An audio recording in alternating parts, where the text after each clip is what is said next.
Welcome to Tales from Glow with Africa Folktale, where the spirits speak, drums talk, and every journey has a lesson.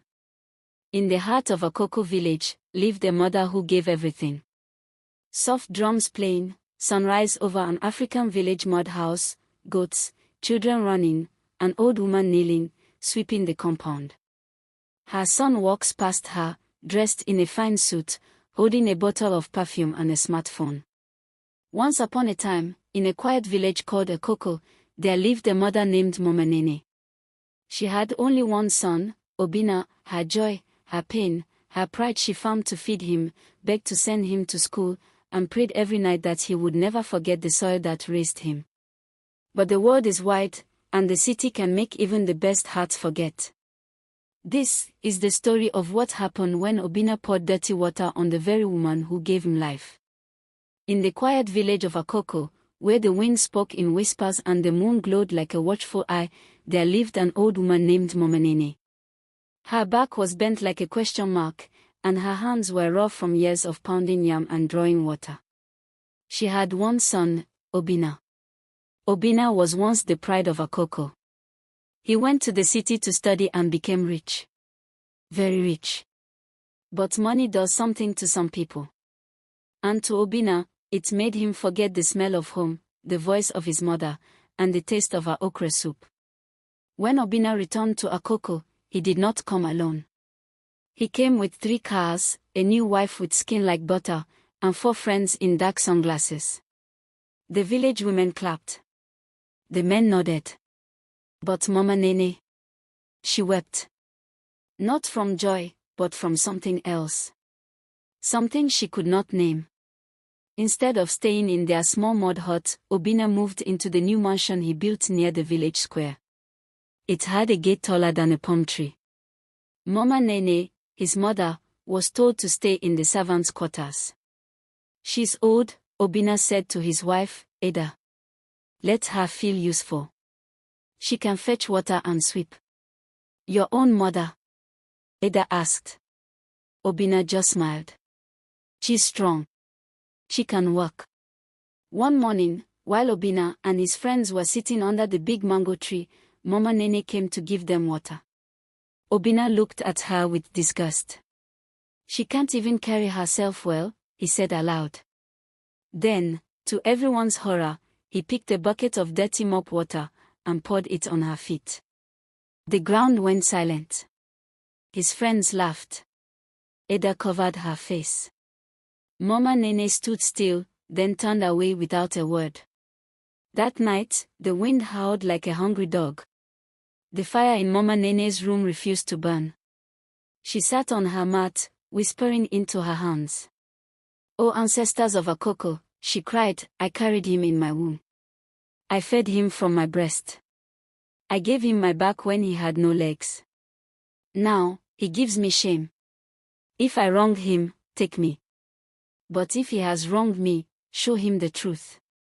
And the wind answered, "It shall be so." From that day, Obinna's days began to twist like a lizard's tail. His car refused to start. His friends left one by one.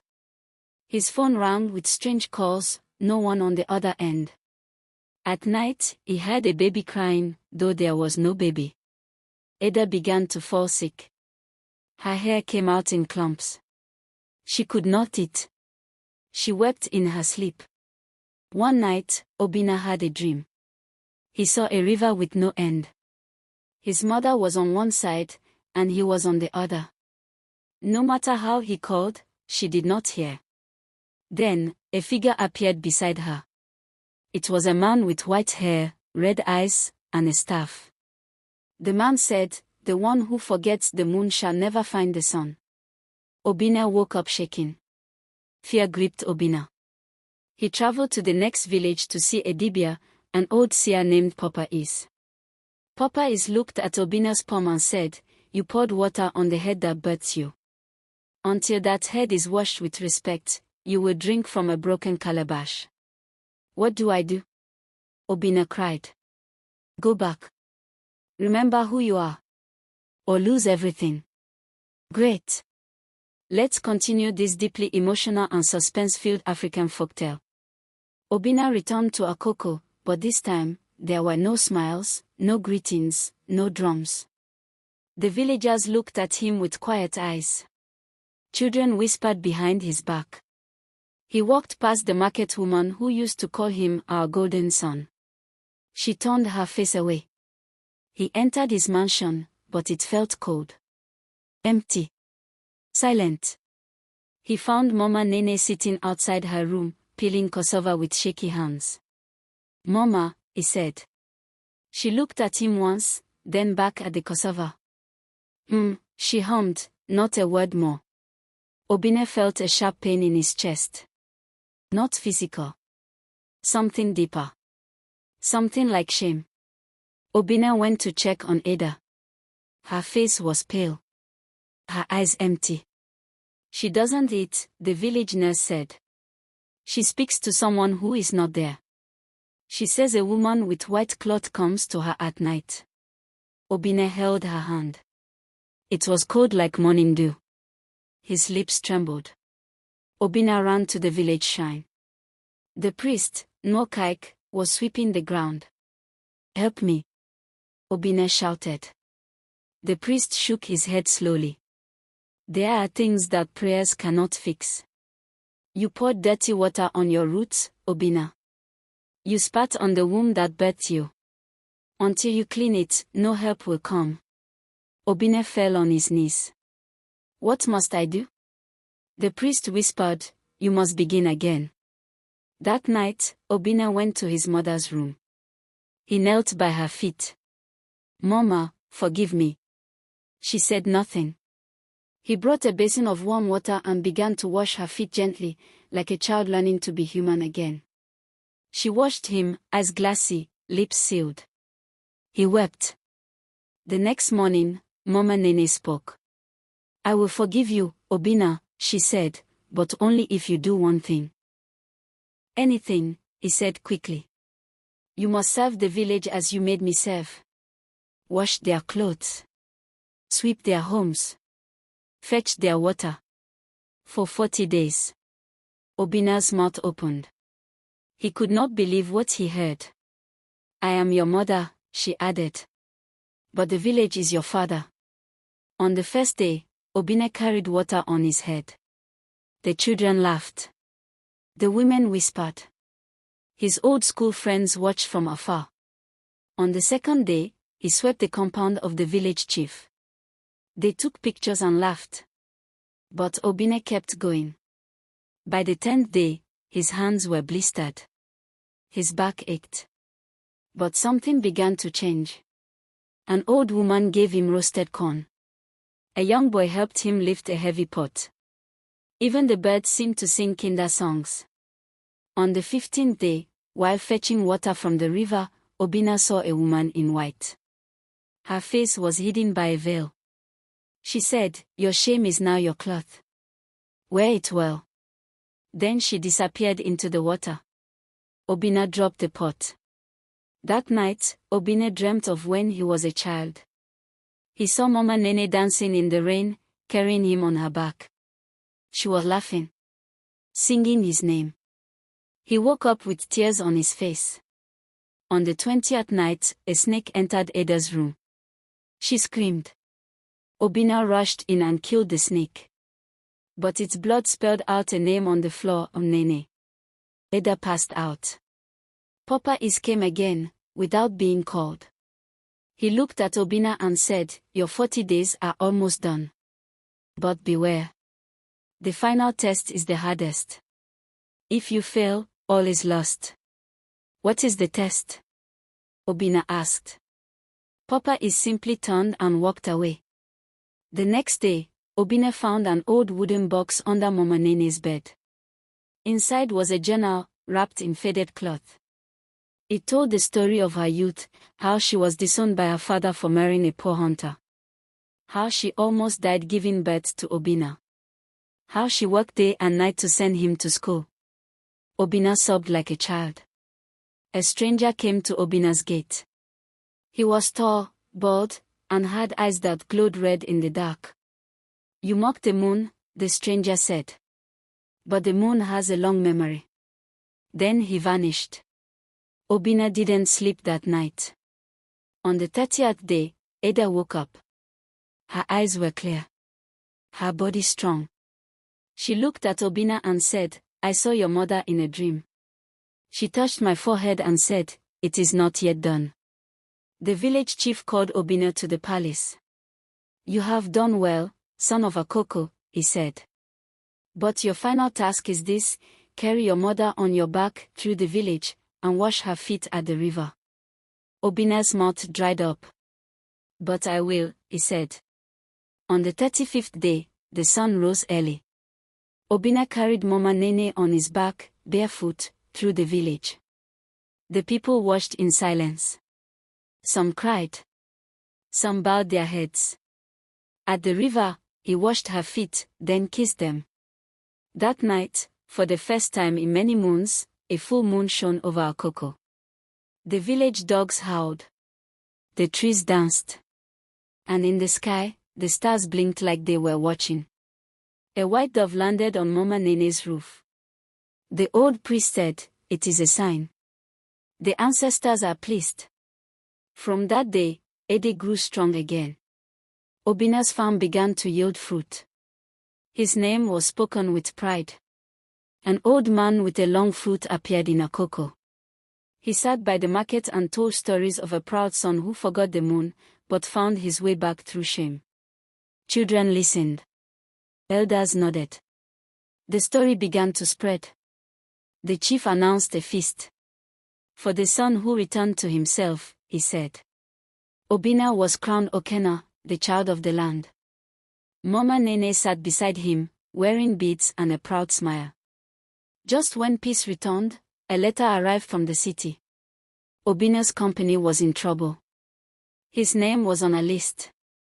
It said, "You are being investigated."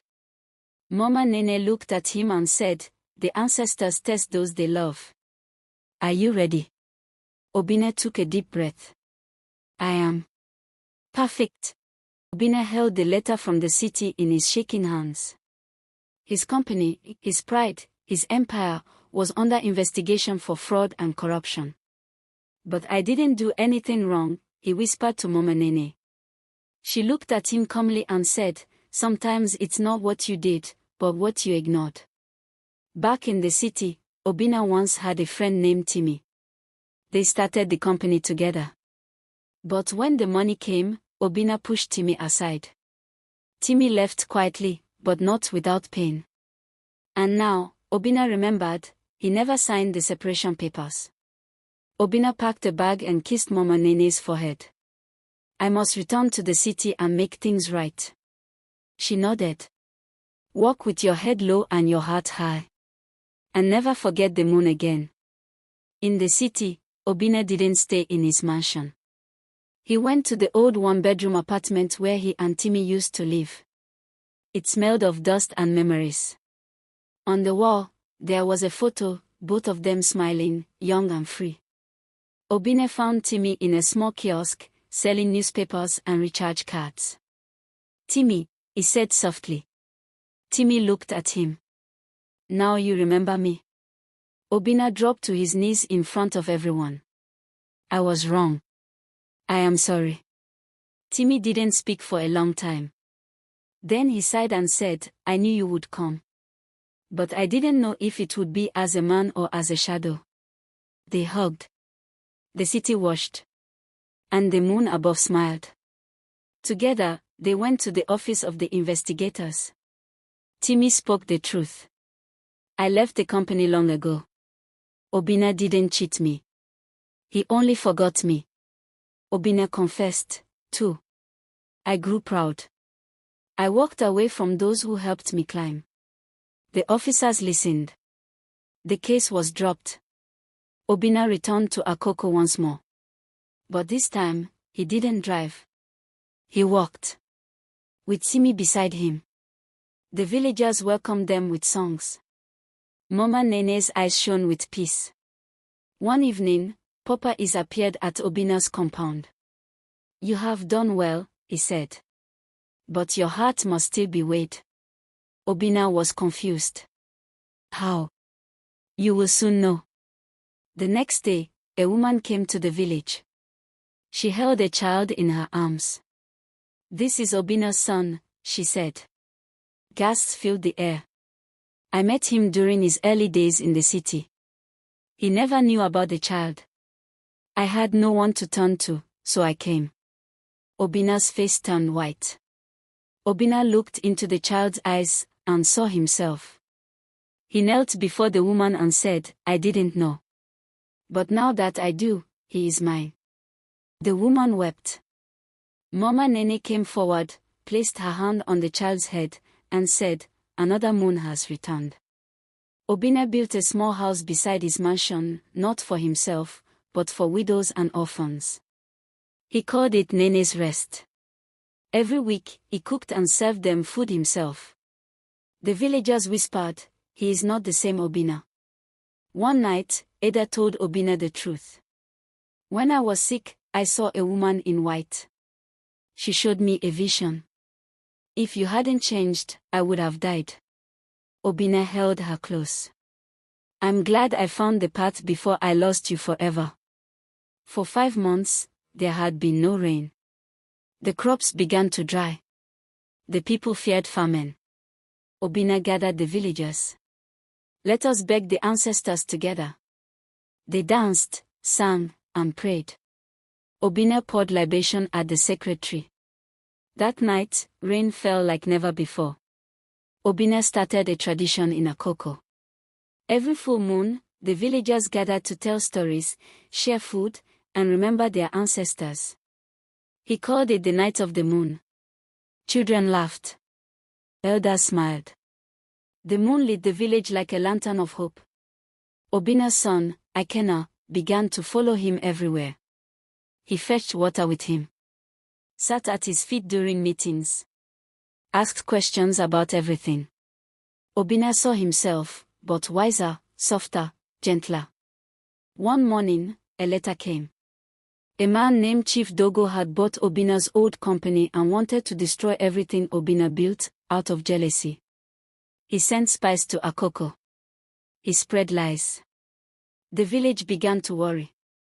Obinna gathered his papers, his friends, and his truth. He went back to the city and faced Chief Dogo. "You can take my buildings," he said, "but you cannot take my name." Timmy stood beside him. Ede too. Even Mama Nene came. The people saw and believed in him again. One night, Mama Nene called Obinna and said, "My son, the curse is broken. The moon that was hidden is now full again."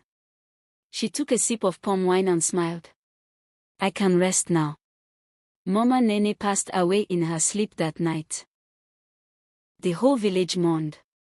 But it was not sadness, they celebrated her life, her journey, her strength.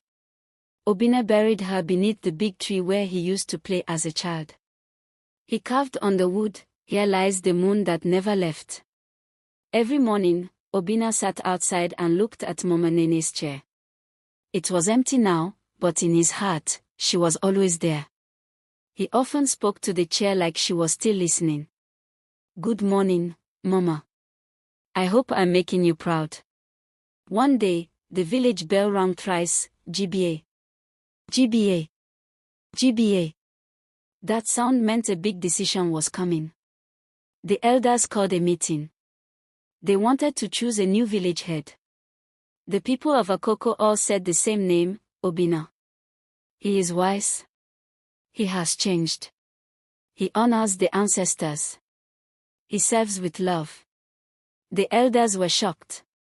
Never before had a man who once turned his back on tradition been chosen for such a role. Obinna stood before the crowd and said, "I do not deserve this. I have done terrible things." But the oldest elder stood up and said, "Even the moon disappears, but it always returns full." Obinna was crowned with the Idu Uli, a crown made not of gold, but of sacred dust and white cloth. "It is not to shine," the elder said. "It is to remind you that all leaders must return to dust." Obinna bowed his head low. That night, the wind whispered through the trees.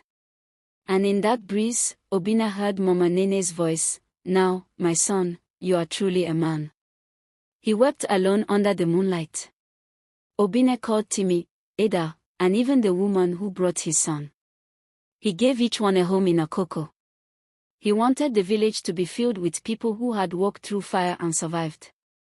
Together, they rebuilt the school, the clinic, and the roads. One market day, a boy arrived in the village with a mark on his chest, a strange spiral no one had seen before. The villagers were afraid. "Is he cursed?" Obinna looked into the child's eyes and saw fear. He held the boy's hand and said, "This child stays." The child, named Didi, found an old drum buried near the sacred tree. When he played it, the sound made everyone stop and listen. The oldest elder said, "That is the drum of Nene.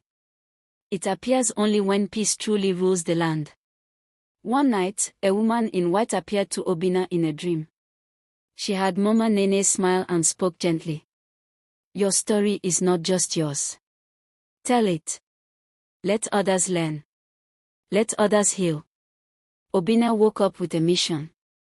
Ikena, Obinna's son, began writing his father's story. He asked questions, followed elders, and listened to old songs. "I want to tell the truth," he said. "You must tell it with fire and love," Obinna replied. During the rainy season, the river overflowed. Villagers feared a flood. But as Obinna stepped into the river, the water calmed. "Even the river knows his heart," someone whispered. A wealthy man from the city, Chief Udo, came to Akoko. He offered to build a hotel, chop trees, and mine the sacred hill. He promised money and riches. But Obinna said no.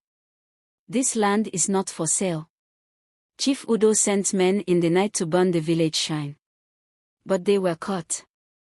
Obinna gave them food and let them go.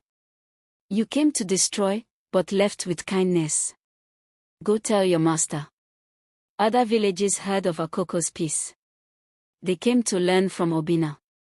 Under the moonlight, they danced, shared stories, and signed a new pact: no more greed. No more forgetting. Back in the city, Chief Dogo and Chief Udo joined hands. "If we can't crush him with force, we'll destroy him with lies." They spread rumors: Obinna is using dark powers. He talks to ghosts.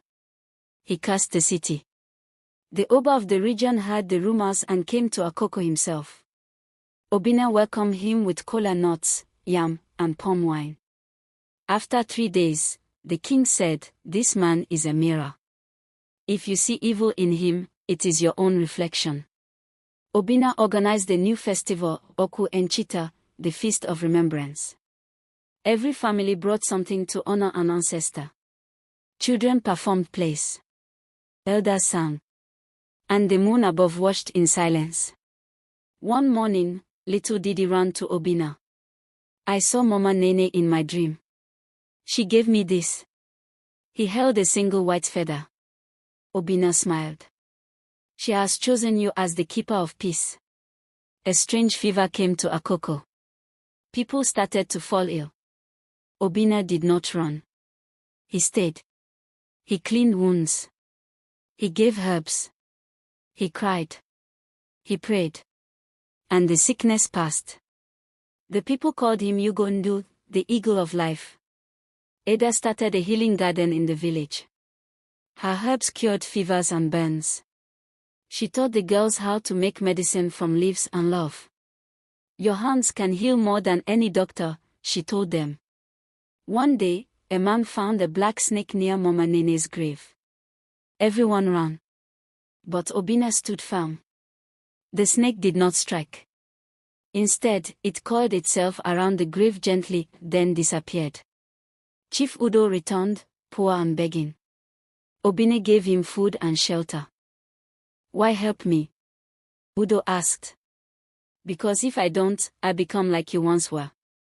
Obinna stood before a mirror he once smashed in his youth. Now, when he looked into it, he saw Mama Nene behind him, smiling. "I see clearly now," he said. "Ikena married a village girl named Nkem. They wed under the moon, just like Obinna and Ada once did. Mama Nene's chair stood at the front, covered in white cloth and flowers. Nkem gave birth to twins, boys with marks on their hands that looked like small moons. The ancestors returned in pairs, the elder said. Ikena's book was finished. It was called The Son Who Forgot the Moon. It spread across Africa. Children read it. Elders told it. People cried, laughed, and remembered. Obinna, now old and grey, called the village together. He handed the Idu Uli crown to Ikena. Lead not with pride, but with patience. Not with voice, but with listening. Obinna danced slowly under the moon. Children clapped. Elders sang. His heart was full. He looked up and whispered, "Mama, I dance for you." When Obinna passed, the moon shone brighter than ever over Akoko. Every year, on the night of the full moon, the villagers gather. They sit under the tree, beside Mama Nene's grave, and tell the story of the boy who poured dirty water. Who forgot his mother, but remembered in time. And they say, even when the moon hides, it never leaves the sky. If you enjoyed this story, don't forget to like, share, and subscribe for more magical folktales from the heart of Africa. Bye.